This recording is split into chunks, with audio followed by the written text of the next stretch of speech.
Welcome all to Let's Get It, where we attack today's local and national hottest sports topics. I'm your host, Randy Dutkin, and let's get after it.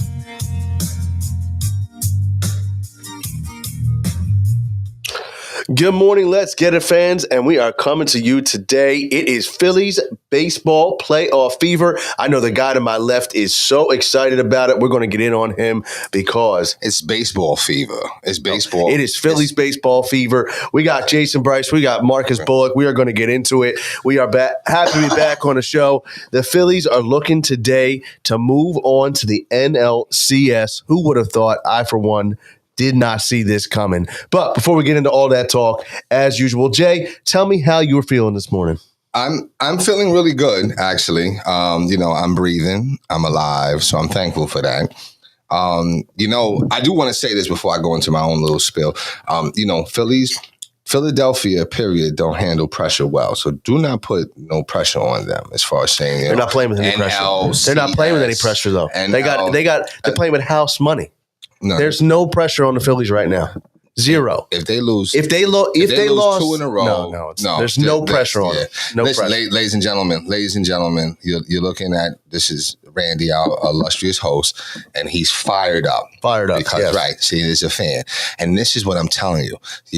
As a champion, you just stay, and Coach knows, you know what I'm saying, because he's won championships and whatnot. So you just stay. I've won championships too. Okay, I just want to let that be known. Trying to throw me under the bus. No, not like that. No. But I'm talking about as far as his teams, though. Okay, he's a Red Sox team. Did you? So can you apologize? No. I mean, we've won championships too. I mean, you're right. Okay, I'm just saying. Right. You're right. That is true. I mean, I'm just saying. That is true. Listen. I could more be recently. I mean, give me 1 year difference between your Yankees and Phillies. But if we're going to You're not comparing the Yankees and Phillies, though. No, we're not. But I'm saying championships. Right. You know what? Of course, if we're going to go Giants, I mean, Giants haven't sniffed a Lombardi trophy since before the internet. See, and this is, listen, ladies and gentlemen, you're looking at the behavior. What happened? That's what I'm saying. When you're not used to sitting at the championship table, you act this way. But that's okay. I'm not going to be that person today because you know what? It's Red October, right? Red October. It is Red October. It is Red October. Okay. But I'll be that person if Red October, if they sink. So then, and it really Red October. But it's all right though. But listen, I'm doing well. I'm happy for my Phillies. Coach, I know you're happy. You know what I'm saying? But that's not really your team. But you're still happy. So it's all good. But I'm good. Thank you so much, Randy. I see you got the Phillies hat on too. Oh yeah, absolutely. Listen, but that's what I want to check in with you, Coach, too. I want your thoughts on this. I don't think the Phillies are playing with any pressure. So, but Coach, how are you doing? What's your thoughts? I'm doing well. I completely disagree. Thank you. Here's why I say that. Once you get into a series and you show that you're competitive in the series, you got to win the games. You're up 2-1. You gotta win one more game. You have to win. Like there's no. If they lose these 2 games, we're gonna be talking about how they choked, how they blew it. So that means you're not playing house money, in my opinion. Because fair, especially when you're throwing the bat down, you break. You know what I'm saying? You're doing all that extra. Well, I wouldn't even say that was extra. That was him. That was him. Like finally, I haven't hit the ball in so long. Like that was that. I think, and then that's why he dropped the ball the next inning. But anyway, that's another story. I'm saying. But no, all is good, man. I'm definitely into this team. I'm Phillied up and. I mean, like I said, I can't say that I saw this coming or any Phillies fan really saw this coming. I mean, when we were talking earlier in other shows, like I thought with this team, it reminded me of the run in the 2000s. 2007, they broke through. They lost to the Rockies. Then 2008, they were able to get back and they won the World Series. That was kind of the vibe I had this year was, okay, the goal would be to break through. They were able to make the playoffs. At that point, it was a successful season. We had broke through. We made the playoffs. And anything after that was just extra. And now, I mean, because I didn't think we were going to beat the Cardinals. And now the fact that we're 1 win from the NLCS, I don't think many fans saw this coming. Especially with the way they backed into the playoffs. Well, I can see with the way they backed into the playoffs, but I think that spending the money and signing these high-priced free agents. I think there was some type of expectation. My thing is that, listen, you haven't won nothing yet, so but see, I think that, to me, it just seemed like, I thought it was too much champagne popping. I thought. And maybe that's just an overall thing. You know what I'm saying? Maybe that's just an overall thing in general. You win the World one series, then you make another. You know what I'm saying? You get into the playoffs, it's pop champagne. Then it's another, you win the little wild card to get into the playoffs. Now it's pop champagne. So it's like, it's too celebratory before you really done something to me. I'll give them the benefit of the doubt because every team did it. So I'll give them that. It wasn't, and I was watching for that because I was the same way. Like, why are we celebrating this? Why are we celebrating that? Like, it's too much. I mean, I get the thing is though, and we had it before. Like in the grind of the season, I mean, I can understand like doing a small celebration. I do believe that is a little over the top. Do you really? A little bit. Did you celebrate? Did you celebrate each and every when they celebrated? You celebrated though, right? I celebrated, but I mean, I wasn't spraying champagne over my house. Popping champagne. No, right. I may have had a little extra glass of whiskey to celebrate, but I wasn't popping champagne. So, but I mean, it's exciting. I mean, listen, around here, and look, as a guy who's been through all the up and downs, and whether I'm excited to see the bank filled. I know. I'm excited to see the hype. The bank, but the bank. So that's what you call it? That's the nickname. Yeah. Oh, really? The bank? It's not just my nickname. Oh, okay. All right. No, but at the same time, I sit back and I'm like, where were all you guys during the tough times? It's like the Sixers. You were always rocking with the Sixers. Yeah. No matter what. That's what I'm saying. Like, see, and it's still not that behavior that you've been at the championship table. Because it's just so much focus on, you win some, you lose some, man. You know what I'm saying? But listen, the team is doing well. They are. You know what I'm saying? I'm happy. I'm happy. I usually tease the Phillies because it's you. Yes. And I just like being that person that just poking. You know what I'm saying? Because I know, to see the Eagles, that's, they mean something to you. But the Phillies is your heart. It is. Like I said, that's your heart. You're right. I mean, the Eagles lose. I'm disappointed. I'm this or that. Right. The Phillies lose. I just go, like in this situation, I just go to bed and I'm like, I don't want to discuss anything. Right. So if they need to win tonight. If they don't win tonight, they're in trouble. You don't want to go back to Atlanta. They're in trouble. Because then who you're going with? And the reason why I'm scared about today, because Philly really only has two pitches. The ace. Three. The ace, Nola, Wheeler, and then who's the other one? Suarez sucks. In his role, he's very good. He's gonna get rocked today. He's not pitching. Oh, who's pitching today? Syndergaard. I like Noah, but I don't like him as a starter. No, Noah, I think he's only going to give you a couple innings. Go ahead. That's because he really is naturally a reliever. He's only going to give you a couple. Now he is. Now, if he could give you 2 innings of shutout ball, that would be a great start by him. Okay. And then maybe into the 3rd inning. I don't like the pressure though. I feel like the Phillies have pressure right now. Well, I don't like the pressure of them having, because today, like when you have Wheeler or Nola, let me switch that, Nola or Wheeler on the mound, the Phillies know they got to score 3 runs, and that's it. And they'll be in it. And I think that's why they're able to get 6. Right. But I think today when they know it's going to be a piece together game, they're going to have to get 7, 8 runs to win the game. I think they're going to struggle. I was saying to Coach before the show that I know that Noah, he went with Noah I think because of the veteran experience, but Bailey Falter has been the guy who I thought should have gotten the nod because he stepped up this year and really, pitched some big games when they needed him to. So I felt like he had earned the start. But I think maybe also with, they know that because he could still go 5-6 innings. I felt like, you could go 5-6 innings and you could even bring Syndergaard in, let's say in the 5th or in the 6th. But, I do have to shout him out, and I'm going to eat my words that Aaron Nola has been phenomenal he has been phenomenal. Right. But see, listen, if I was to take a page from my inner Philly fan, where were you when he was struggling? You understand what I'm saying? Where were you?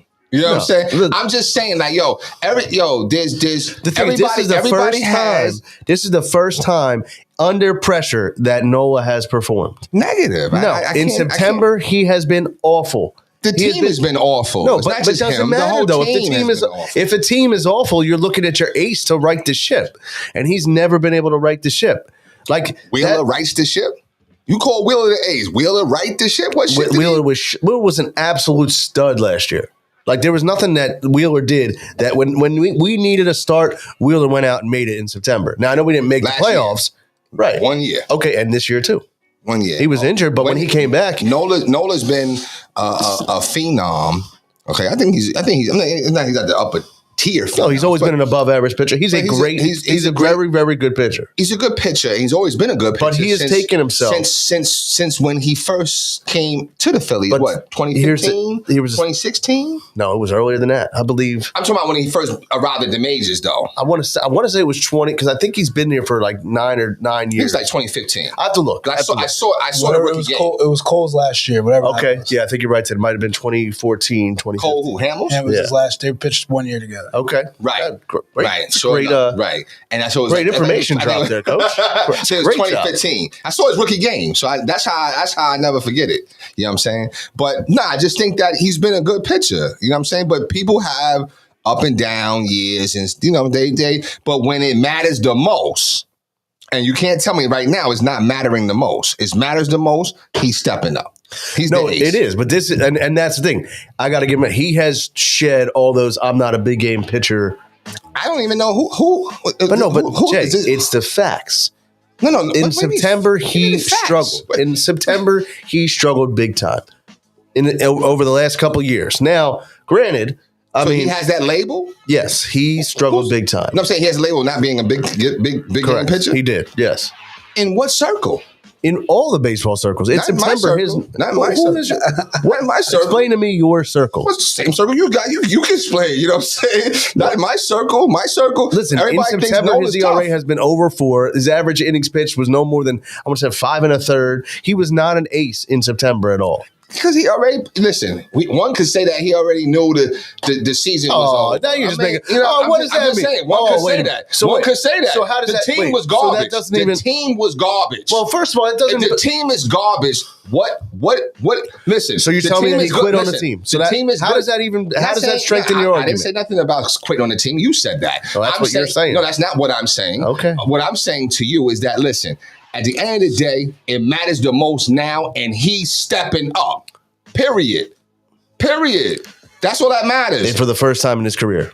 That's what I'm saying. It's for the first time. But what I'm saying is like in the shortened season. This is the first time in career that Wheeler's been pretty tough, right? No, Wheeler's been a very strong pitcher. When? In New York? Yeah. We couldn't stand him in New York. What are you talking about? Oh, you're a Mets fan now? I'm a New Yorker. I already explained this to you already. Okay. You know what I'm saying? But in the New York circle, the New York baseball circle, we couldn't stand them. Yeah. Couldn't stand them. How'd your Mets do this year? They suck. Yeah, they blew it. They did. They did. Right. See, nothing makes me more happier than that. I know. And just because of that, y'all gonna lose this series. That's okay. See, because of that, the fact that you're gonna lose that series. Listen, I got such gratification out of watching the Mets strumble. Ladies and gentlemen, I'm telling you, please help him. He is not at the championship table. When you're at the championship table, you're not concerned about Coach, I want to get you. Let me get your 2 cents here. You're not concerned about that stuff, man. You know what I mean? The championship table. No, I mean, I think Nola has definitely stepped up big time. I do think he has struggled late in seasons in previous years. There's no question about that. But I think he's never been on this stage. Well, he hasn't been on this stage before to prove himself, and he stepped up and showed it. What's going to happen these next 2 games? I have no idea. I still think the pressure is on the Phillies to win this game. Win these games. I don't agree that they have to win today because I think they've showed they can win in Atlanta. I think the Rangers pitched against Atlanta in the first game, right? Mm-hmm. So I think, and he had success. So I mean, going back to Atlanta doesn't scare me as much as it normally may. But I think what worries me today is them knowing they're going to have to score runs, and I think that puts the pressure on the bats. And I think that's when things get that's when they struggle. Even though Charlie Morton, I think, is pitching for the Braves. They can hit him.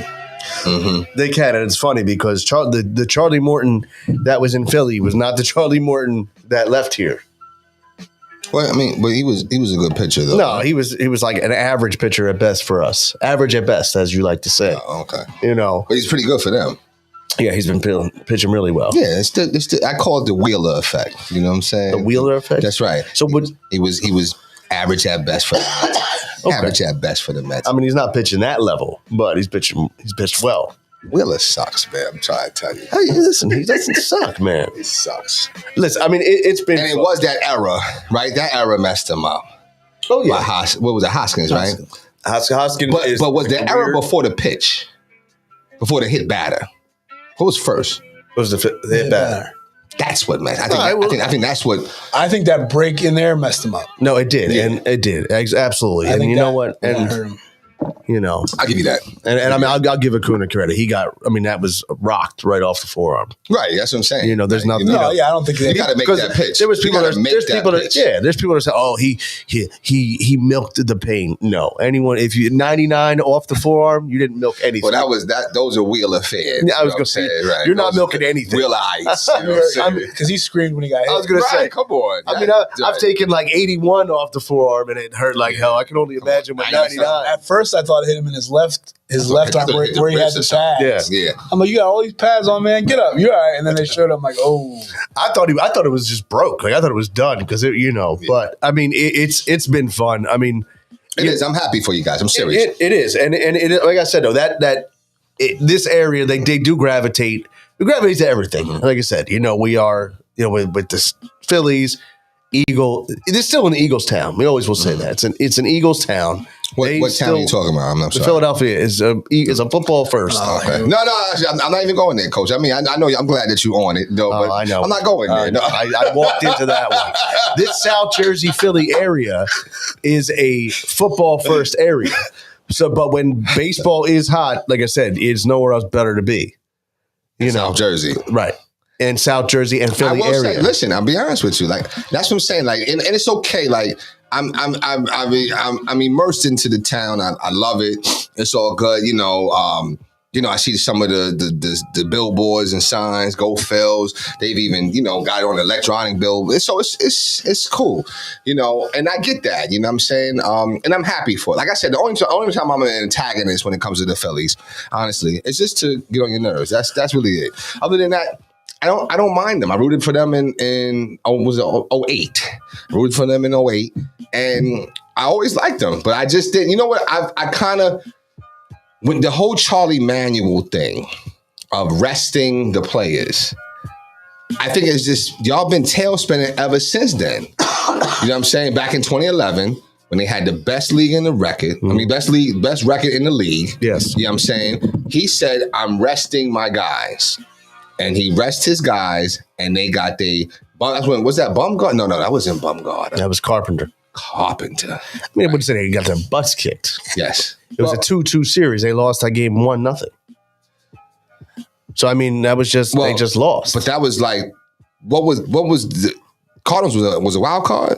Yes. Right, okay, I'm just saying. Okay. But, I mean, they still were the Cardinals.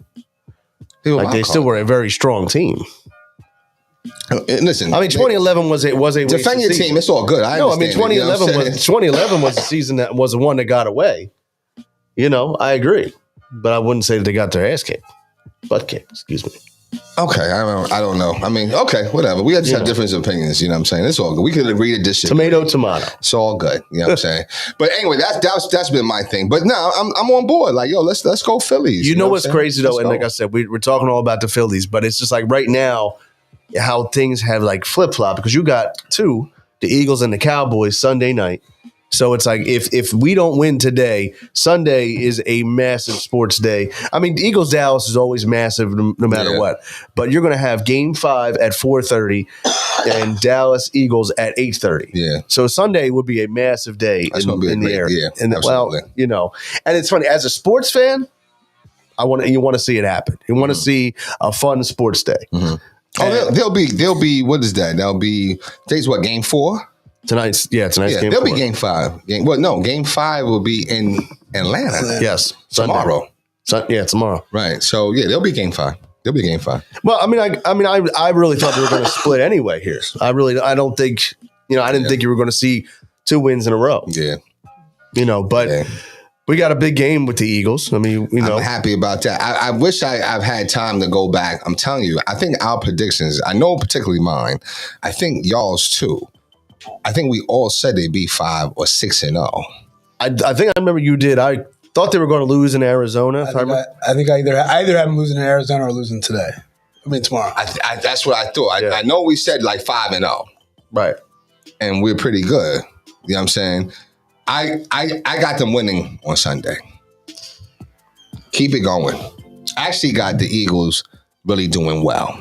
And even going to the playoffs, even doing well. They're a pretty good team. I mean, right now, the way they're a resilient team. They are building an identity. Yes. And they're that's the thing too. They're feeding, they're picking up off, the playoff fever from the Phillies. I mean, they are. I mean, you can't because think about it. When when your town is fired up for another sport while you're succeeding, it only adds fuel to your fire. It only does. So could we say that the Phillies were fueling up by the Eagles? I mean, you could. I mean, we know, I mean, but again, the Phillies backed into the playoffs. Let's be honest. They did back into the playoffs. Yeah. But listen, the Eagles, I'm not an Eagle fan like per se, but this year I am a complimentary fan right now. Okay. You know what I mean? And I'm excited for the Eagles. I am. I actually think they could really do some noise. They can really make some noise. Well, and especially the way this NFC is shaking out. I mean, the NFC right now is the Eagles are hands down the best team in the NFC right now. The way everyone else is playing, right? I mean, and again, they went out to Arizona. I don't care what situation it is. You go out to Arizona, you win a road game like that, 4:30. They really did what they had to do, and Dicker the kicker came through. That's funny. Yeah, I'm wondering though, did that game, this 5-0 start, does Hurts get to shake off all the naysayers? No. The Carsoners. Are the Carsoners, particularly even now how Carson's been playing in multiple areas, multiple teams, does he shake that off yet? Or is he still getting rocked by the naysayers, by the Carsonites? Well, I don't think the game last Sunday helped that. Well, I didn't watch the game in fairness, but I did hear he made some winning plays down the stretch. Yeah, but he didn't play great. No. But okay, true. But did he make the winning plays to win? Yeah. I'm talking about like if you're gonna change somebody's mind, that's delusional. It can't be based off of a couple plays down the stretch. Right. If you're gonna change somebody's mind, that's delusional. Oh, okay.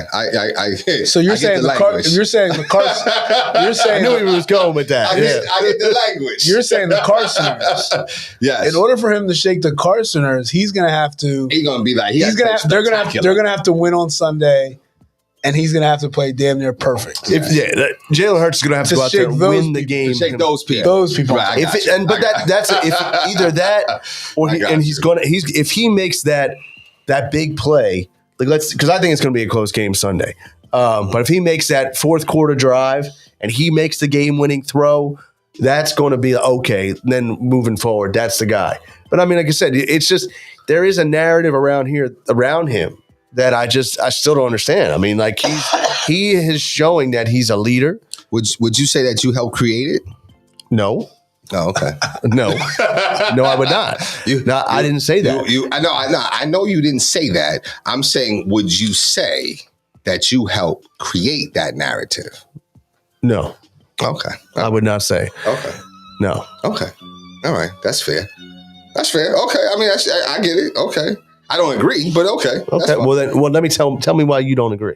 Because listen, listen. If I could go back, ladies and gentlemen, we're going to get to the point where we could just have the producer like, roll that clip where Randy said, "I just can't. I just can't do it no more." That was great, right there. So it's all good. Maybe I have been a little guilty of that narrative. It's all good because listen, I did. I mean, at the time. time, you're right. Maybe I did fuel that fire.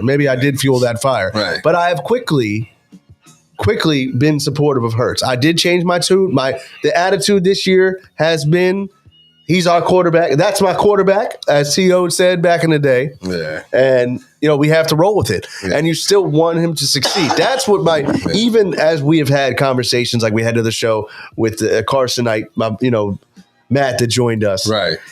You have to root for him. And Matt, listen, like Michael, like Michael Jackson, you're not alone. Okay, I just want you to understand. Randy's a Carsonite. No, I'm not anymore. You're not alone, Matt. Does Matt still think Carson's good? Not anymore. Okay. No. So now it's not about Carson, it's about Hurts just not being the guy. Right. And people that say, he doesn't have the arm strength, doesn't have this, doesn't have that, which, I don't know what he's going to have to do. But that's the thing, though. And I think Coach made a very good point. If this is one of those games that they'll put him over the top, and a lot of people that are still negative about him, he can put that to bed if he comes out and wins, and he makes some big plays this Sunday. Yeah, you know what? Shout out to my man Clyde. I keep calling him Clyde. It might be Cliff.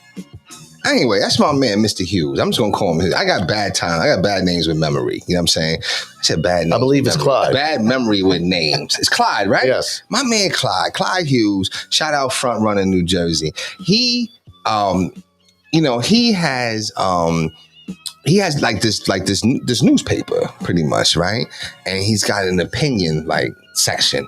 I almost feel like I want to write an opinion section on the Carsoners versus the Hurtites or something like that. Just because I think it's deeper. I think it's deeper. I don't think it's the Carsoners versus the Hurtites. I think it's the Carsoners.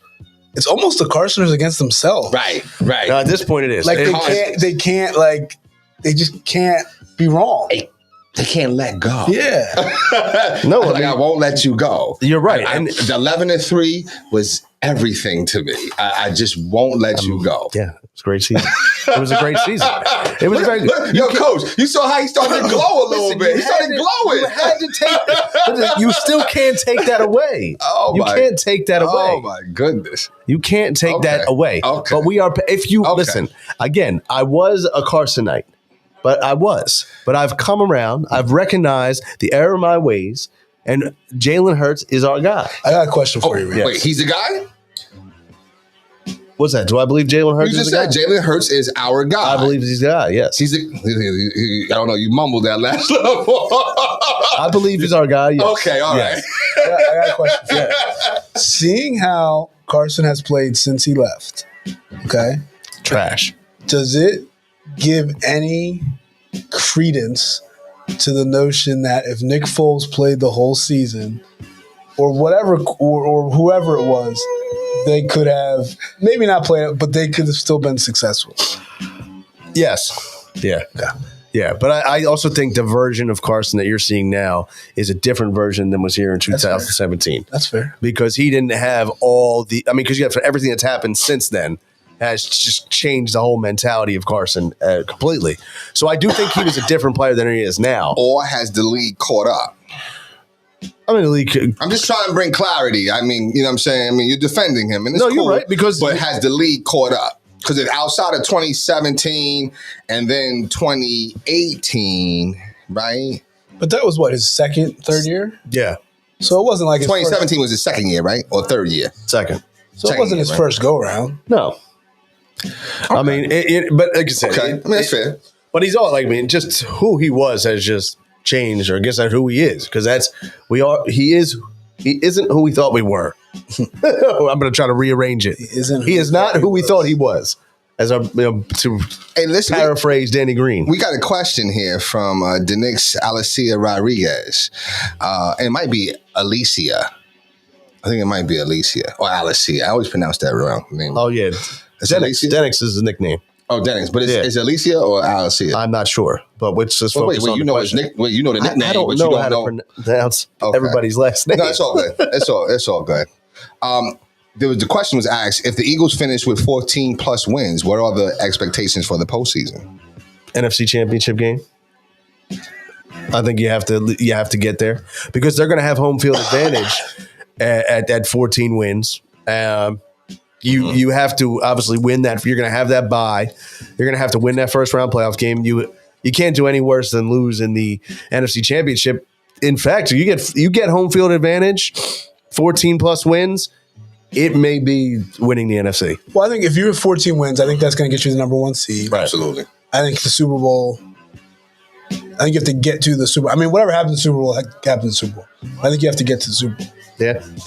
If you have 14 wins. Yeah, I don't disagree. Because you're only looking at 2 wins to get there.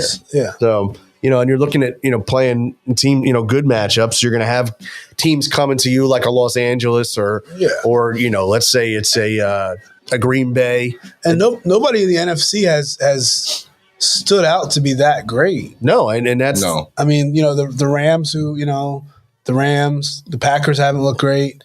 I mean, I think the Cowboys are probably they've been the next because besides the Eagles. They've been very successful without Dak. Yeah. And that's interesting what's happening there down in Dallas. Listen, that's going to be a debate coming soon too. Yeah, because let's say Dallas comes in and wins this Sunday, and Cooper Rush, who's played very well for them, they actually look better under Cooper Rush. Damn. That's going to be. I mean, as an Eagles fan, I'm hoping that he comes in and lights it up and we still win, because nothing's better than watching a quarterback controversy down in Dallas, and Jerry Jones always wanted to root his opinion, because anytime you can have some challenges down in Dallas, it's fun to watch. I agree. I think, again, like I said, I'm not sure if what this quarterback has done is taking away everything that Dak has done. No, I think Dak's got a very, very. I'm not sure about that. Rough going to. I'm sorry. He has not gotten the accolades he deserves. I always thought Dak was a very good quarterback. It's not bad. He's pretty good. Yeah. I think they've changed the way they play under Cooper Rush. Like, he threw for 100 yards last week. Like, if Dak he's more the game manager. If Dak throws for 100 yards, they're going to kill him. Yes. Right. Yeah. So they've changed the way they've played, and it's worked for them. So it's like, you can't put that on Dak. Like, right. If they change the way they play when he comes back and it's not successful, that doesn't mean it's his fault. Oh, we got another question. Yeah, from my man Stefano. That's my guy, Stefano. He says, thoughts on Jason Peters' return to Philly after his comments about Philly. What did he say? You know what? Did he say Philly fans are idiots? Yeah, basically. He said Philly fans are effing idiots.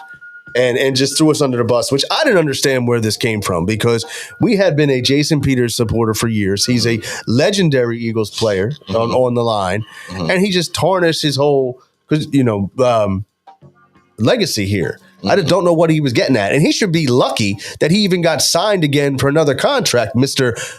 False start.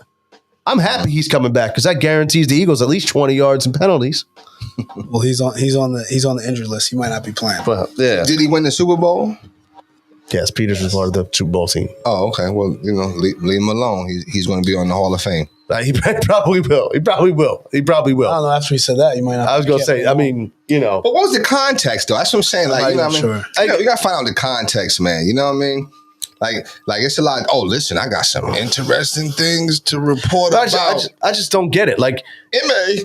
I don't know, but we'll talk that. Really? Oh, yeah, man. Oh, my goodness. But go ahead, though. but like I said, yes,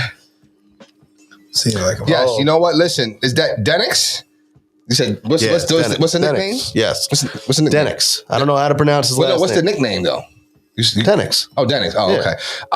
Yes, I agree. Apologies. I agree with you. I totally agree with you. It does remind me of that. You know what I'm saying? The Foles-Wentz situation. But somewhat. Maybe I'm second guessing now.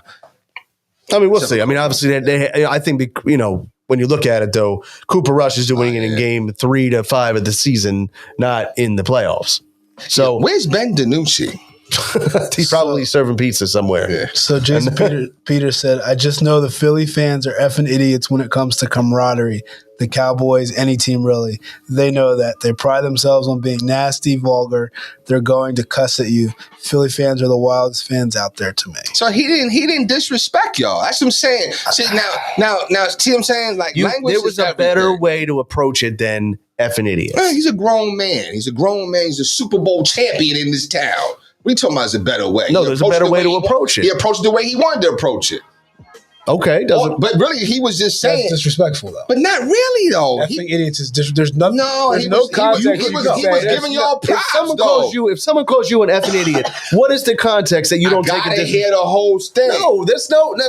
I could call you. Here it is. You make a joke, right? You said Dicker the kicker, right? Right. I said, yo, you stupid. Okay, but you stupid. That's a much different word than starting a conversation. No, wait a minute. If I say Jay's, how do you want to take it? If I say Jay's, how do you want to take it? Listen, if I say Jay's an effing idiot, right there, you've lost any context of what I say next. You are only focused on that part of it. Not. Well, I think he was giving y'all props. He said there was a better way to approach it. He said the Philly fans are, basically, in layman terms, how I'm capturing it, the Philly fans are effing idiots because, listen, they're going to ride and die for their team. They're going to do whatever it is to make sure that they try to have that advantage. But you know what I'm saying? That's how I'm taking it. I think he said that and then started. That's the undertone, right? I think yes. I think effing idiots was a bad. That was a good start. Like, if he just said Philly fans are the wildest fans you ever had, they're going to talk smack, they're going to curse you out, talk about your mama. He's Super Bowl champion. No, I'm just saying there's plenty of ways that he could have said the same thing without dropping they're effing idiots. You know how many things that I can't stand that Trent Dilfer says? Trent Dilfer, the Super Bowl winning quarterback. He's a Super Bowl, but it is, right? Why does he say what I could have won the Super Bowl? Why does he say what he say? He's a Super Bowl winning. But why does he say that? Yeah, he says it because what? He's a he has that ego. You can't compare Jason Peters and Trent Dilfer. You can't compare them because Trent Dilfer has no track record that Jason Peters does.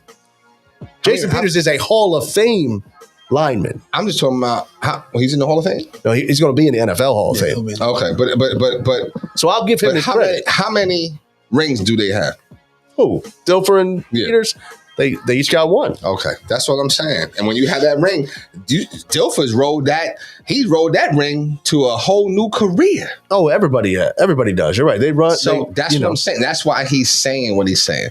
You know what I'm saying? He's not coming from like a humble position.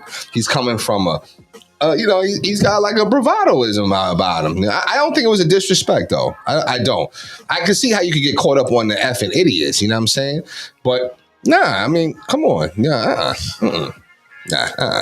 I don't think he meant anything by that. In my opinion, though. All right. Well, I mean, there was a better way to approach it. I think. Maybe so. I think there was a better way to approach it. But I mean, it's going to be a rocking game. I mean, and that's the thing. I mean, especially if it does go to a game 5, going back to the Phillies, if they go to a game 5 and they win, and the Phillies just clinch a trip to the NLCS, and then the Eagles Cowboys, my goodness, is the link going to be rocking? What did you win? I'm just saying they will be rocking. What did you win?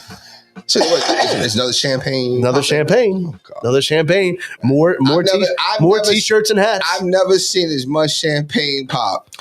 It's funny, but for no rings. I have no desire. People were like, "Oh, I'm going to run out and get the playoff gear." I'm not getting no playoff gear. I have to give you credit though, Randy. Every time you do a post, you have a different Philly shirt on. Oh, thank you. Every time. Like, I'm impressed. I do have a lot of polos for this time of year. I see. Right. Do a lot of polos this time of year. Maybe that's why he don't need no additional. Wait. Now, Stefano, again, he said thoughts on Gene's first Red October? Okay. Well, what's that? Gene Segura.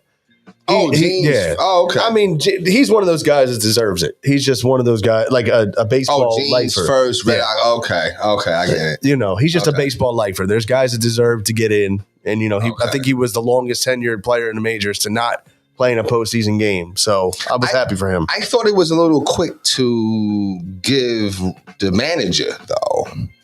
You think? No. I don't think so. I think that no, because you look at it right. Contract because he got the Phillies in the playoffs. He turned the season around because I think it's not just that. Oh, go ahead. It reminds me of like Mike Woodson. I would have waited till after the playoffs, but I would have been. You're in. You got it.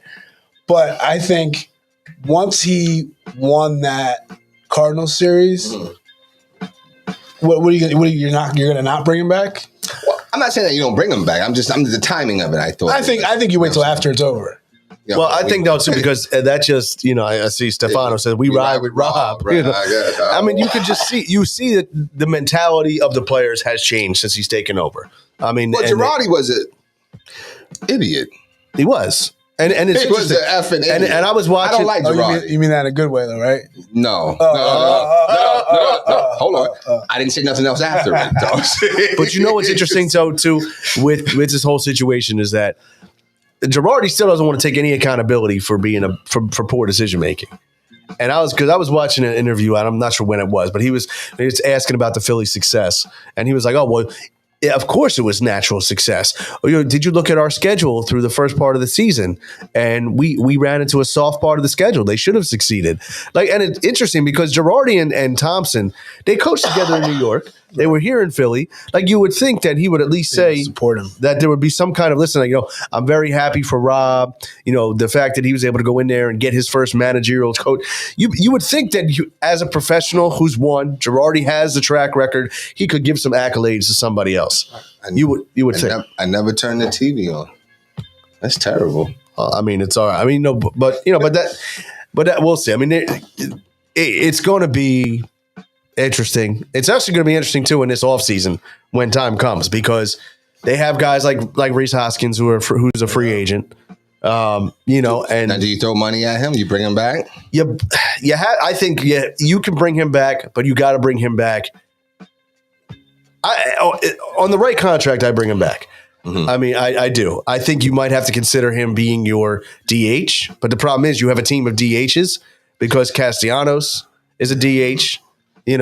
Schwarber is pretty much a DH. So you can't have three DHs. And that's the thing. And people are all over Rhys for his defense. It has been a known issue. Rhys is going to get a nice contract. He's going to get $20-25 million a year for 4 or 5 years. He's decent. So I mean, I just think what now. I'm looking at your Philly stuff, looking at the Sixers stuff. Sixers. It is a great day to be a Philly fan. And even the Flyers won their opener. Really? Even the Flyers won their opener. I got a hockey guy too. I just gotta remember where I got him from. Though. You got a hockey guy? I do. But no, it's a good time to be. The Sixers are doing well. Phillies are well. Eagles are well. Listen, it's a good time. I know we got to talk a little bit of basketball too, of course, with it starting up on Tuesday. Sure. So you got the Sixers. The first, I want to ask your opinion. I talked to Coach before the game, or before the show, and this is our game. It is. You're right. It's game day, game time. Getting hyped. Jordan Poole, Draymond Green situation. That's sad. What are your thoughts, Jay? He rocked him. He did. That's the only. What other thoughts could you have? I was looking for some insight. He rocked him. He rocked him, though. That's it. I don't even know how you recover from it. It's like, you know what? Who fought? First of all, I can't believe he's back. Crazy Bobby. Y'all know who Crazy Bobby is? Bobby Portis. Crazy Bobby. Crazy Bobby beat up. This is Nikola? Is it Nikola? It's not Mirotic. Beat him up. Yeah. Mirotic. It was never the same. So Jordan Poole's going to be leaving soon. Somebody's got to go. Somebody has to go. You know what's interesting is they can't last together. But tell me. That was my gosh. Tell me this. How is that time away from the team? He's like 3 days away, and he was back in the preseason game last night. Because you know what? We don't really know everything. Jordan, they say that he was getting a little braggadocious. The ego, man. I'm trying to tell you, the ego. After you start winning, the ego can take over, man. You know what I'm saying? So he might have started doing like how KD did. Well, that's what the thing is. He's about to get paid, after this year, and everybody's saying that he's this, he's that, and you can see that something was going on. It wasn't Draymond didn't just walk over and hit him. Oh no! They had at the same time, I said to Coach too, like we've all played on teams where you've watched guys fight like that and go right back to playing the next day. Yeah, absolutely. And look, I mean, I was going to say I would say 80% of the teams, the guys aren't really friends off the court. For sure. They come to the court, they play together, and that's what it is. Yeah, you don't pick your team. So it's like there are beef sometimes that does carry over to practice, and you've seen it happen multiple times. So, I mean, I think obviously because when it's the Warriors and they're the face of the NBA, when something like that happens, and of course all the angles from social media, that's why it gets blown out of proportion. And then it's are things falling apart in Golden State? And then they come out and they just run and say, no, there's going to be no issues at all. We're still going to be great. Yeah, but you don't come. I mean, listen, the NBA has to do it. The teams do a great job on. Well, some teams do a great job on their media. You know what I'm saying? Their public relations. The Warriors did a good job on this. I mean, until that video came out. And if the video doesn't come out, nothing happens. We don't know nothing. Right. But when the video came out, my gosh. Oh, my gosh. Yeah. You know what I'm saying? Like, I'm surprised I'm glad that, his jaw, something went broke. I was going to, because he got him. He rocked him. He rocked him. Yeah. But and like Dennis said, until the video came out, nobody knew nothing. And how many fights do you think happened back in the day before social media that we never heard about? I'm sure they happen all the time. But the thing that again, like I said, teams do a great job of the do a great job of is their public relations. And that's the thing. You know what I'm saying? Now, most teams do a good job. Like, so the whole Ben and Embiid thing, we tried to do his best job as possible, but, Ben was Ben. You know what I'm saying? But the Celtics, they haven't done a good job. Well, actually, I don't know how you can do a good job with that. Yeah, That's tough. I always said it was something more, but I didn't even think about this until I heard like some rumors. I didn't even think about this. Y'all know, like, it was consensual. I'm sure it was. Right. Yes. But you know who it was. From what I've heard, it was like the vice president's wifey. Yeah. I mean, that's it's in any business, if that happens, there's issues. It is not a good look. And that's why they not firing him and suspending him. Because you suspend him, you don't get no bread. Right. Fire. Right. You get still get paid. He'll never coach there again. I don't know if he'll ever coach again. He will. I'm not confident. I think he will. There's going to be an owner who doesn't. I think Brett Brown will have a head coach job. Well, here's what I'll say: if once everything comes out of exactly what happened, and they find out it was consensual, and they find out, whatever, I think he'll. The problem in Boston is because of who it was. Yeah, I mean, think about that. Derek Fisher. He's Derek Fisher Jr. Except he had more time to prove himself. So the fact that he got to the championship, the finals, buys him a lot. Well, he had more time to prove himself. Right. So that's why I think if it was something that was non-consensual, then he's out. There's no shot. But what I'm saying is to me, I think it's bigger than that, because I think that, put like this, if he was my man, I don't know if he's my boy anymore. No, he's not. Because there's just some shit you just don't do. If you could do that, that's a stranger, but it's a character thing. Okay, it's a character. Yeah. Like, listen. Unfortunately, I hate. It's the truth though. Married people, they have transgressions, right? But that's just foul. No, I hear you. Yeah. That's like another level of grimy. That's like, you know what that's like? That's like, yo, you my man, you struggling, you hurting. I let you come in my crib. Right. I hook you up. Right. And I go to work and you banging my shorty. Yeah. So, folks, we cover it all on this show. Yeah. Like that's the thing about Udoka.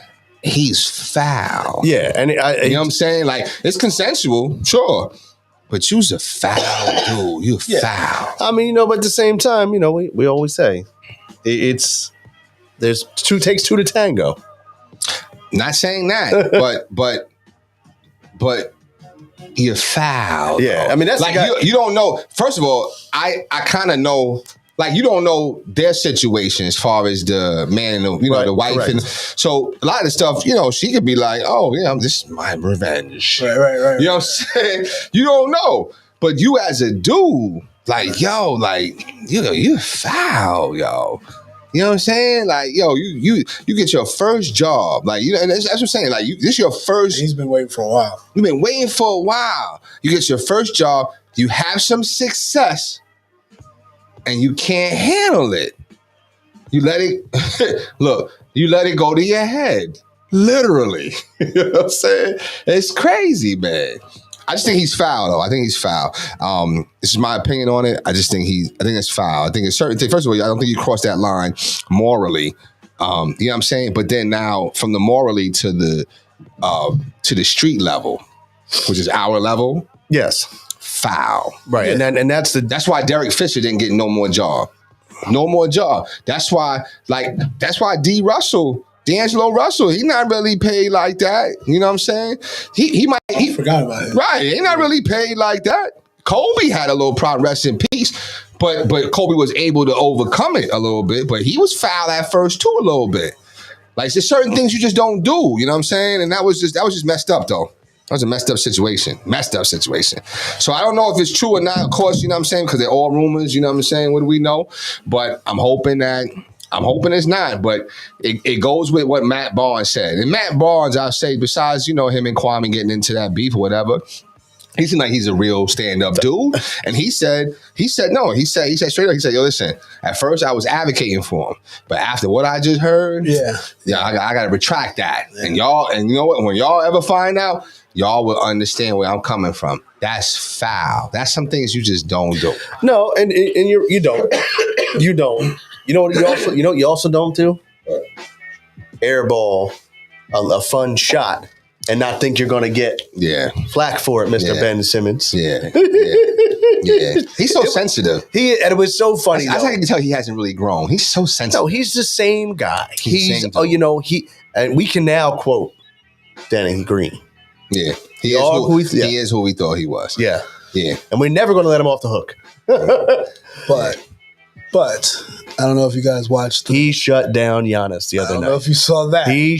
And now I think Giannis was like 3 for 19. Yeah, he fouled out. It did make me think though. I'm like, Ben, if you just play that way, and if he's able to play that role for the Brooklyn Nets, it's going to be a problem. I was shocked that he has the ball the way he has the ball for them. And KD and Kyrie just go up the court. Ben brings it up.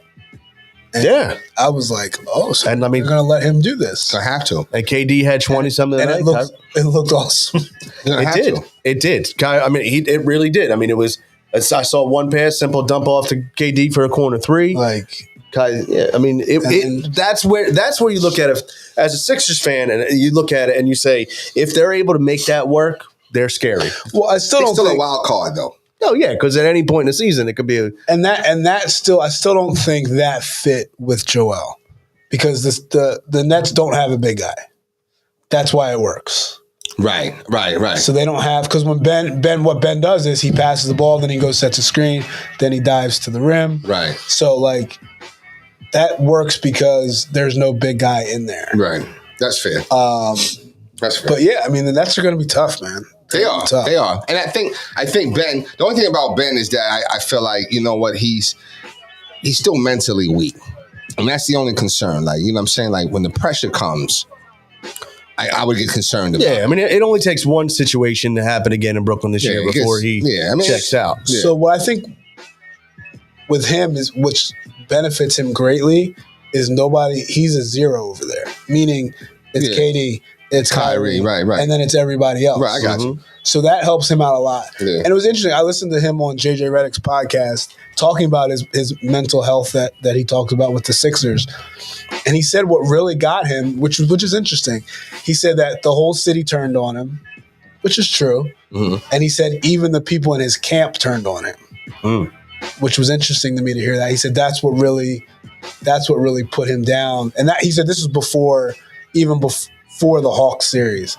He said, talking about the shooting and the way he was playing, he said he would come home and everybody was just. And I mean that can impact everybody. I mean, and I'll give him, if that's true, then we have to give him some credit, because as a human being, if you're coming home to what you think is your supportive environment and you don't have that, that's going to mess anybody up. Well, I mean, just get a little context though. Now, if your support team is supposed to encourage you, and I'm sure they do. Okay, I'm sure they do. Yeah, I agree. But I like to quote my man James Baldwin. James Baldwin says, "If I love you, I have to put you onto the things you cannot see." Agreed. I have to do that if I love you, if I care about you. Okay, so maybe his support team was telling him like, "Yo, bro, I don't have no." Listen, I told my son the same thing. You know what I'm saying? Because my son could get in that route, that rut. It's like, oh, well, what about the things I do? Well, no. Right. I celebrate you with the things you do. Everybody else tells you about that stuff. Right. I celebrate you with that. That's all good. But what about the things you don't do well? Like, ain't we supposed to pay attention to that too? Right. You know what I'm saying? So if I love you, and I'm like, okay, well, listen, no. Yeah, we know you. You should not want all your accolades and celebratoriness to be towards the things you do well. What about the stuff you don't do well? Let's work on that.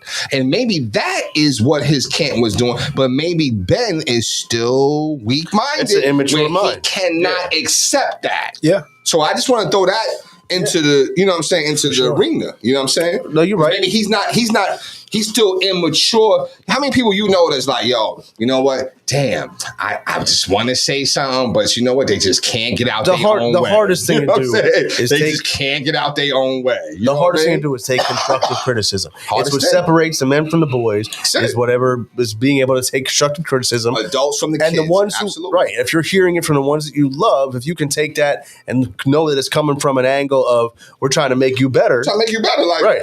Like, what do I get? What do I get by tearing you down? You know what I'm saying? Like, you know what I mean? So, it's like I remember my son, man. I love my son, but I remember one time he said, "Well, you don't want me to graduate." I said, "Well, damn, Jay, that's about the." I was like, I hit him with the whole Heathcliff Huxtable. That's like the dumbest thing I've ever heard you say. You're Jason Bryce Jr. Wow. Like, I want everything and more for you. You think I'm gonna have you out there with my name out there? Not, come on, like, but sometimes it's about trying to, focus on, like, let's work on the things you don't do well, because then now we can add that to the things that people can celebrate you. So when Ben Simmons says people in his own camp, nah, what you want? You just want yes people. Right. Which is that narrative that's already out there, right? You don't want nobody to hold you accountable, which is that narrative that's already out there. So, nah, somebody that truly, to me, when you've been humbled by your mental health issues or whatever, you're talking a little differently. I didn't get that. It seemed like an excuse to me. But I do think he does have mental health issues, because there was something that had you afraid, and it was bigger than just basketball. Yeah. You know what I'm saying? And I'll give him credit in that podcast. He said, JJ straight up asked me, he said, what happened? Like, why did we get to where we are now? He said, well, I didn't handle things the way I should have with the Sixers. He said, but they didn't handle things the way they should have either. And I think that's fair. That was fair. I think that's fair, because I don't think once Doc and Joel threw him under the bus the way they did, that's tough to come back to. Yeah, in any work environment. Right. I think. If you got your boss and your team lead, throwing you under the bus, yeah. But then at the same time, he obviously didn't handle things the way he could have to make it work. So I think that was a fair statement. I do. The only thing is that if I know I'm wronged you, I'm not even going to focus on what you've done to me that made me do whatever. I'm going to hold myself accountable for what I did. Well, that just shows that he's still immature. I was going to say, that's the difference. So that's what I'm saying. So when he's still immature.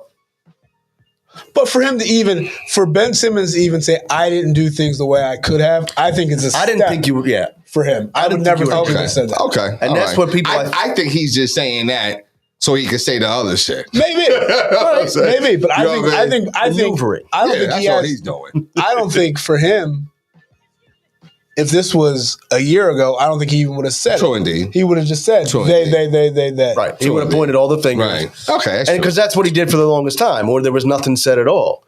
Well, nothing, right. That's what I'm saying. See, but maybe because, maybe this is what he needed to get off of his chest and his side of the story, because I know it's preseason, but this is the version of Ben that everyone was like, this guy can be a key piece to a team. What version of Ben? I mean, he had 6 points, no, it's not about the point. It's facilitating and lockdown defense. I hope he does well. Well, no, that's not what you wanted from Ben. You wanted more from Ben. Okay. Absolutely. Right, but don't say that this version of Ben is what we wanted, because that's not. This version of Ben has made life a lot easier for Ben. Right. Because Ben don't got to score. He doesn't have to score. That's why he could be so laissez-faire with that jump shot. Like, I don't have to do this ever. Right. Never. And it's an air ball. Like he ain't even worried about it. It looked like my he wasn't shot. even worried. Like, he wasn't even worried. I'm going to shoot one of these. There was no worry. But that's another thing, though.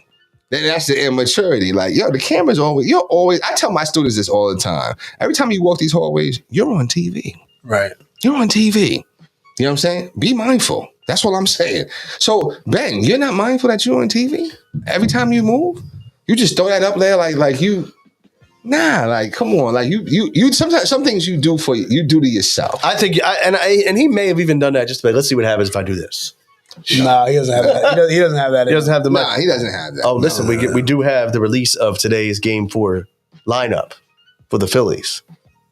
So, ooh, we'll give you the drum roll, little drum roll, okay. All right. They didn't even get a button. I know. They didn't even get a button. There's no clapping, nothing. There it is. Well, he still has some issues with this button pressing. So. No, that's it. See, the cricket one worked. Yeah. You got Schwarber, Hoskins, Realmuto, Harper, Castellanos, Bohm, Stott, Segura, Marsh. Was there anything different than last night? Well, last night, Stott hit in the 9 hole, and Marsh, I believe, was in the 7 hole. Oh, okay. So, what time's the game? 2:00. It's 2:00 game? First of all, that's another thing I got to bring up. I understand the Padres and the Dodgers are West Coast teams. Sure. People love them. But there has not been one primetime game for the Phillies in this series. Like, you got the afternoon game yesterday, afternoon game today. Yeah. Like, they should. Like, I think they should have swapped it out a little bit. For who though? I'm saying, giving the Phillies like an 8:00 game tonight, and the Dodgers Padres a 4:30 start. I don't have a problem. I mean, I don't know. It's all about money. It's all about it's market, and of course the Dodgers Padres is going to draw. And then tonight you probably have college football, big game going on tonight. So it's all about maneuvering, all that kind of stuff.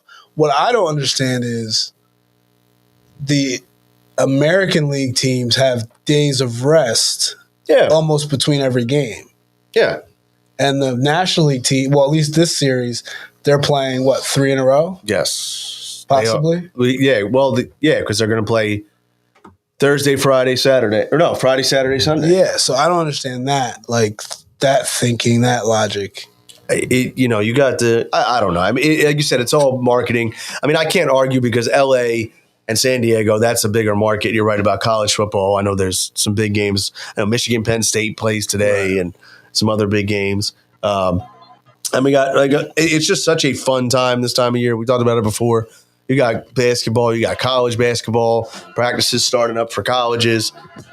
Just so much going on. And it's such a great fun time in this area. But you know who we didn't say a wholesome goodbye to? Oh. Isaiah Joe.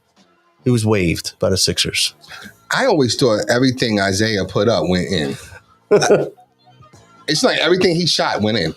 That's surprising. I didn't know that. Yeah, and that's what I'm saying. Like I would have thought that maybe somebody else left too. It was Charles Bassey. Yeah. Bassey and Joe got waived. Now I like Joe. I thought that he would have found a spot as a 12th man, or send him down to the G League. Yeah, that's what I would have thought. But it's probably because I think he could play.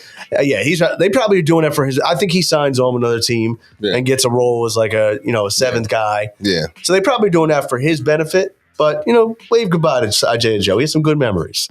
So if you give him applause, I'd like to give Isaiah Joe. Okay, sure. We can. I don't know, but that's it. I just thought, but, give him his flowers. I can talk during Isaiah Joe's flowers. That's terrible. I was gonna say. No, I don't even know. Like, yeah, I mean, he hasn't done anything. Like, but you know what? Listen, it seemed like everything. He was a fun player to watch. But all those shots were when we were up 25. That's true. And there was no heated contested threes that he was putting up. Well, there was no pressure threes, so I'll give you that. Okay, yeah, but I mean, they were still defense on them now. You know what I'm saying? But it was no pressure. Defense in the NBA? Yeah, it's defense. Okay. I was gonna say, but it's going to be fun. I mean, the Sixers are going to be fun this year. Isaiah Joe or Furkan? Oh, I'm going Isaiah Joe. Who would you rather have? I feel like Furkan was just so frustrating. Furkan is frustrating, but I'm still going Furkan. Yeah, I agree. Going Corky? All right. Because the jump shot is just better. Okay. The jump shot. Furkan's he has moments. But the problem is that he'll have a moment and then he'll have a lot of bad moments. And then he'll have a moment and then a lot of bad moments. But I like Furkan. Furkan's okay. You know what I'm saying? Was that last year, Coach, you said that, or was that 2 years ago? I thought he was turning the corner. It was like 2 years ago. Thought he had turned the corner. Yeah, turned the corner. I'm like, oh my gosh, no. Nah. But I like the team, though. Like the team. You know what's I'm interested funny? in seeing. Go ahead. I'm interested in seeing what we could do. Yes. You know what I'm saying? The Sixers are going to be a very fun team to watch this year. Yes. I agree. And we're sure having, it's fun. You're talking about turning the corner. It's fun looking back on, like, even for the show, how many shows we've done now. Yes. And how long it's been going on for. Yes. And with that being said, I am happy to announce our official partnership and us being sponsored in the sponsorships with Front Runner New Jersey. It is official.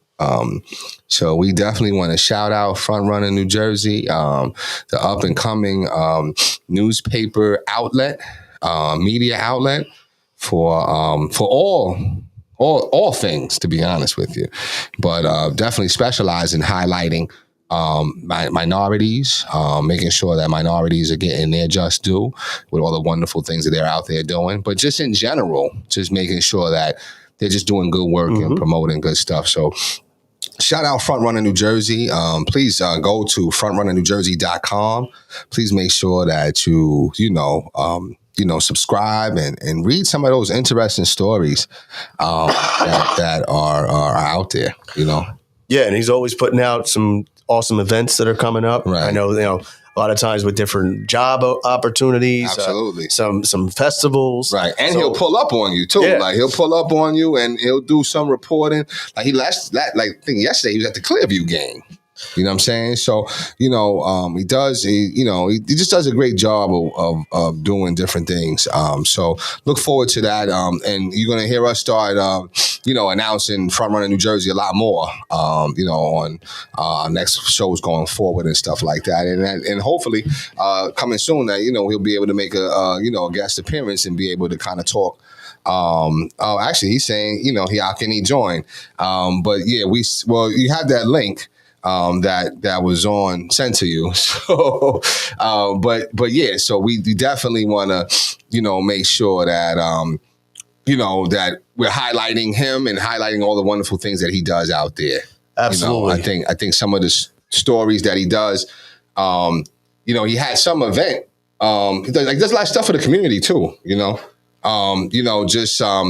highlighting businesses and having little, pop-up shops and stuff like that. So, look forward to, this partnership and continuing to, foster his network and ours as well. Absolutely. Yeah. And I'm excited, but you got Front Runner New Jersey. I know that it's, when we've just been in general, I know we always say it but sometimes we see that a lot more people have been watching, following than we realize. I mean, I know that even a couple times out, it was out, people have recognized and said, "Oh, you guys do that show. It's really cool. I watch it. I check in." I know even like a shout out to Kevin Emmons, who right. Tell that story. Did you tell that story? No, I don't know, but I thought it was cool. You told Coach the story? No. Oh, okay. You guys know Kevin Emmons. Yeah. Kevin, does South Jersey Sports Zone, and a lot of great work in the area. With we want to get him on the show. He's going to be joining us. Highlights a lot of the players in the area and the teams in the area. Go check him out too. He does some awesome work. So I was coming back actually from the train from watching the Yankees game a couple weeks ago. But you know what? No, don't. I'm not saying anything because I still respect baseball and love the history. It's all good. And out of nowhere, I'm on the train and I said a guy, "Hey, you're the guy that does Let's Get It." And of course, I was with my fiance, and she was, she was like, "Oh God." But no, she did think it was cool too. But it was Kevin Emmons, and Kevin said, "I love what you guys do. I've seen a lot of your shows, so it's pretty cool that when we talk about tackling and getting a name in the South Jersey area and developing and building that name." So shout out to that situation, and shout out to Kevin. Check him out. We're definitely going to be bringing him on the show soon also. It's cool. So it is cool. I think, I know that we have, and even now on Instagram, we got some followers out in Arizona. Wow. That are big Brandon Marsh fans. Okay. And it's funny because they reached out to me and they said, "Oh, do we love Marsh?" And I was like, "Well, I mean, he's a nice player." But so it's interesting to see the growth a little bit. Absolutely. Instagram, we're trying to grow on TikTok, which I know we have to get on all these young children platforms. Right. So if we have any TikTok people out there, you can follow us. Again, it's the let's.get.it.podcast is the handle. Go check us out on there also. So I just think we're doing great things, man. So we're definitely and this is our time of the year, though. This is our time of the year. Yeah, listen, we're definitely happy that you're honored to sponsor us, and we're happy to be sponsored and everything. There's also going to be another posting, a place where you could watch our show at. You know what I'm saying? Not just on Facebook, but we're going to be posted on the Front Runner New Jersey website as well. Okay, you know what I mean? Excellent. And we looks like I don't know. I see it. Looks like he tried to pop in though. If you can just turn the camera on, Mr. Hughes, we'll bring you right in. But they'll be on there as well. The only thing that I can say that I'm not really feeling when it comes to Mr. Hughes is the Go Cowboys. You know what I'm saying? Right. So that's the only thing. Everything else, he's a wonderful, great man. You know what I'm saying? But I saw that. I was the Go Cowboys thing was a little much. Yeah, if he can jump on before we wrap up the show. Yeah, I don't know. I think that I'm gonna see if I can add him, but I don't see his camera. So if you hear us, Mr. Hughes, which I'm sure you do, just see if you could turn your camera on, and then we could bring you on in. But until then, I mean, that's going to be a great game to see. No, it is. It's going to be fun. I mean, Eagles, Cowboys, it doesn't matter if both teams are 2-10. Yeah. It's still Eagles. It's bragging rights. Yeah. When is Jerry Jones going to give it up? Why? Why does he have to? Why would he? I wouldn't. Yeah, right. I know. It's just. What's taking it all with me? Yeah, Jerry just cracks me up, man. He cracks me up. He's playing fantasy football. He is. He really is. Right. He's real life fantasy football. It's awesome for him. It is, and that's a great way to express it, Coach. Yeah, but you're right. This is what I'm saying. This is our time of the year. I'm sure we're going to be getting our basketball coaches on. Some of the players that we've had, and we've had some coaches elevate to different schools. I know we want to bring them on and highlight that. Right. So it's going to be another fun time of the year for us. And you got high school, right? High school basketball about to start back up. High school football's ending soon. It's just going into that season. Thanksgiving coming up. Whoa. Halloween. You know what I mean? Are you guys trick or treating this year? I'm sure I will be. Yeah, somewhere. You know what? I haven't trick-or-treated in a long time. Because you know what? I've always said, you know what? I believe in God. I can't do this. It's, And my belief in God has gotten even stronger to the point where it's like, okay, you know what? If I allow the kids to experience what it is to trick-or-treat or I don't think that's a terrible. If someone wants to hand me a free Reese cup, I who am I to turn it down? I don't think it's a terrible thing. I'm not celebrating. You know what I'm saying? I understand your thoughts. You know what I'm saying? But I understand both sides of it. For sure. For people that don't, I get it. Like because the true underlying meaning of of Halloween, it can mess with religious beliefs. Yeah, but not for me. Not for me. I've never even. I just look at it as a fun time together. Yeah, I did. I mean, I didn't know. I didn't originally, but for my children, it's like because I mean, if you do that, then it's like you can't even like celebrate like the Easter Bunny, right. That's true. Or the Tooth Fairy, right? The Tooth Fairy, like fairy, whatever. I didn't know what. Well, no, I have. No, I remember. I have. Okay, we do have Mr. Hughes. Wait a minute. Let me bring him in. All right, Mr. Hughes, do you hear us? All right, we had to work. I was trying to do this on my cell phone. Okay. And that didn't work, so I had to switch. Right. And you know what? I should have turned the other monitor on because y'all can't even see him. So it's okay. Look at the camera, we can see him. We can see him on the stream. You can't hear him? No, we got the headphones for me. And the headphones. It's been a minute since we had a guest, though, so we just have to get back in. But anyway, listen. What a pleasure to have you on, Mr. Hughes, and just thankful and honored to be sponsored by you and your company, and hope that we can continue this going forward, and we'll make sure that we're diligent and making sure that Front Runner New Jersey is getting out there and just we're highlighting some of the wonderful things that you guys do. Well, thank you very, very much. Can you hear me okay? We hear you really good. Okay, great. Well, first of all, I just want to say that you guys do an outstanding job. I've been a long-time fan. I'm not surprised that guy from New York name dropped you. You guys keep doing what you're doing. We are proud to be able to be one of your sponsors. This is a long time coming. We've talked about this since May, so I'm glad that we finally got it finalized, finally got it official. We're going to be doing our best to uplift you guys and what you're doing, and vice versa. And so keep doing what you're doing, and go Cowboys. We got to go Cowboys. Now listen, I don't know how you feel. Well, I guess I ask you too, right? Because you're both Eagle fans. How do you feel about that? I mean, not everyone is perfect. I just have a question about it. Like, why are you a Cowboys fan? It's a great question. I was born and raised in Beaumont, Texas. I've been on my dad's knees. Okay. So it's I go all the way back to Tom Landry and Dan Reeves and Don Meredith. It's been a long time. It's been a long time. Okay. It's been a long time since y'all won too. Man. Yeah, it's been a long time since y'all won too. But it's all good. But you know what it is to be at the table. Get him, Jay. No, he knows what it is to be at the championship table. So it's all good. Yeah, but I think that they're at like the kids' table at this point. Oh, see how the Eagles do. See how they do. It's been that long. Oh yeah. We know about Philly. We know it's a rough house. We know it's a rough house. How are you feeling about the game Sunday night?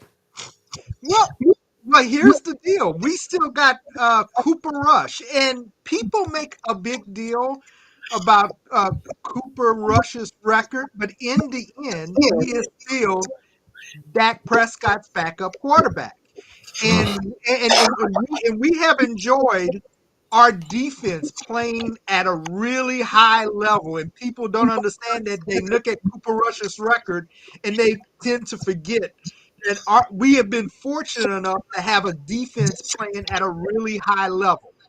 And this game, in my opinion, is going to be determined early because Cooper Rush, again, he's played well. He's avoided making a big mistakes, but he's still a backup quarterback. And if you guys jump out into a big lead, I mean, I'm going to be on my couch sweating for the last 3 quarters because Cooper is just not going to be the guy that's going to bring us back. Mm-hmm. Now, vice versa, if you guys let us get the lead and where you have to play a score or 2 behind, man, our defense is going to take over, and Jalen is going to have a time with it. So my opinion, this game is going to be determined in the first quarter or the first quarter and a half. You are pretty much going to know who's going to win this game by the way these 2 teams play early because of the way we are built at this time. Fortunately, because the defense has played well, we're able to rest Dak 1 more week earlier. He could have played, but he's gonna rest another week, so that's good for us, win or lose. But like I said, this game is going to be determined early because our defense has played lights out, but we've played with the lead for just about that entire stretch. Mm-hmm. So if you're going to put pressure on us, score a couple of times in the first quarter, and man, we're in trouble. Well, you haven't played versus the Eagles, so let's just say you're that. Like a diehard Eagles fan here. I just gotta say, you forget that we got one of them defenses too. Hello. We got one of them too. Hello. And you got they them boys. Don't forget they them boys. And you got Hurts. And you got Hurts that knows how to figure out defenses and makes plays with his legs. I know that we Jay, I'm gonna get you an Eagles hat. No. I know we haven't necessarily highlighted that as an attribute all the time, but those plays with his legs that he makes, this is where he's going to come in critical. So absolutely, I see. I'm predicting 21-14. Okay. Eagles. Oh, okay. Mr. Hughes, real quick, because I just have only a couple minutes here with you. I want to just highlight the front run of New Jersey also. Is there any major events coming up that you'd like to tell us about? Well, one of the things, as a matter of fact, this is hot off the press. I haven't even put it on the website yet. We are going to have our 3rd small business expo Thursday, December the 8th in Millville at Our Family Creations. Matter of fact, I would invite the podcast over. If you guys can just kind of swing by and talk about the podcast and what you're doing, it will be greatly appreciated. I know it's Thursday. It's kind of one of those working days, but if you have a chance to come by, that's probably one of the big things. And just encouraging people to come to our website and check out the coverage.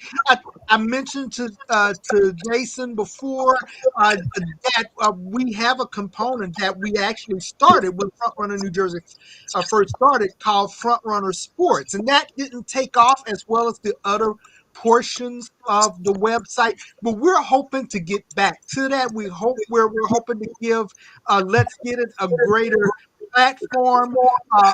Once we get that column going again, it is some of the things we want to do. I'm currently trying to schedule an interview with the Millville head coach. A young Latino gentleman who's been doing a great job.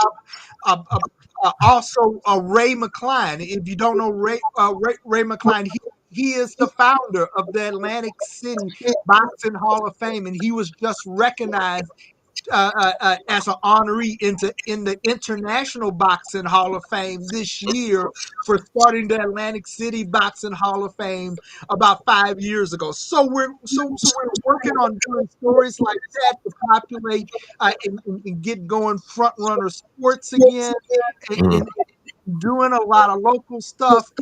And like I said, we're looking forward to having you guys being a big part of that. So we're really excited. We're really excited to have you guys on board. And we're looking about nothing but good things from Let's Get It, even though you're talking smack about my boys. It's all good. It's all good. Like I said, we look forward to it too. And like I said, we'll keep doing what we got to do and keep moving forward. So real quick, I'm gonna just ask you real quick. Give us a prediction. So we got to go. We got to end the show. What's your prediction for Sunday night? My prediction, because both defenses are playing so well and at a high level, I'm gonna go 17-14 Cowboys. Okay, Coach. 24-17 Eagles. Let's go, Randall. 31-26 Birds. Okay, all right. There you got it. There you got it. All right. We will see Sunday night. Yeah. Mr. Hughes, thanks again for joining us. Again, frontrunnerNewJersey.com. Go check them out. We're going to be partnering with them. Once again, it's been a fantastic show. We got the Phillies today, Eagles tomorrow. Once again, follow us on Facebook, on Instagram, lets.get.it.podcast. And again, trying to build that TikTok platform. For Jason, for Coach, I am Randy. Thank you guys for watching, and we will catch you next time.